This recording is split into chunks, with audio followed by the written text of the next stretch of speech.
All right, who is your next breakout player in 2024? Yeah, this is a guy who has not even stepped on the field for a game yet. I'm talking about Jeremiah Smith, who was the top recruit in the class this past year.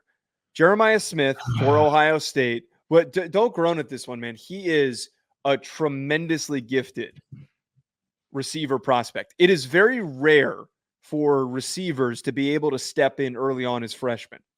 And I think that he is one of the rare exceptions where he's already built like he's 21 years old, like he's been playing for multiple years. I think the fact that they're losing Marvin Harrison Jr., Emeka Ibuka comes back, and I think he's going to be a really good football player. They've got some young up-and-comers as well.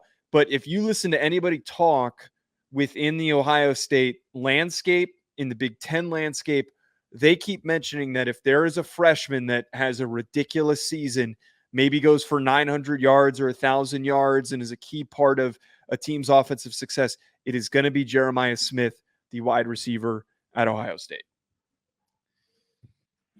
I agree with you. I think that Jeremiah Smith, okay, stay with me. I agree with you on one thing.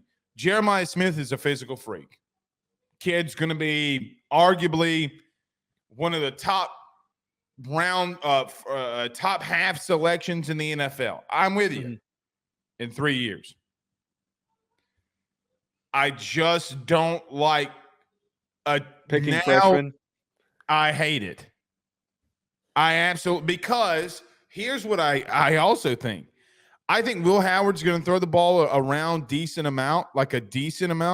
You know what I really think is going to happen? I think they're going to run the football way too much for him, for any one of those wide receivers in general to be breakout. Yeah.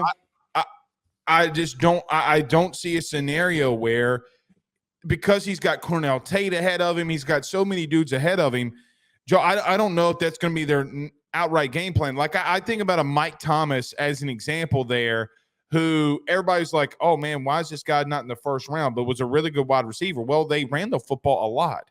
I mean, a hell of a lot. I just don't know if you can really ever expect a true freshman to come in here and get big time, because Cornell Tate wasn't bad. Cornell Tate's fine. I think Cornell Tate, I got a little too excited on Cornell Tate early. He did contribute a little bit, but I just don't think that he's ever going to be the alpha dog in the room. I think that he's always going to be the secondary third option. The reason why I think that Jeremiah Smith has this potential is because this is the alpha dog. Like, this is a guy who steps right in and could immediately command the share of targets if he's as ready as he's been portrayed. I think there's been a lot of hype on this kid, and I think it's completely justified. You can't say the word. I was with you until you said it's justified. I mean, the kid was a freshman. And then you have another freshman coming in. Nothing's really justified. Okay. I mean, you can't – Joe, here's the thing. You can't continue to see massive leaps from players and say, we know who they are. Joe, the kid can gain 10 to 15 pounds and be a physical freak. There's nothing bigger, in my opinion. Here's my true opinion. There's no bigger leap for a player than year one to year two if they did not produce high in year one.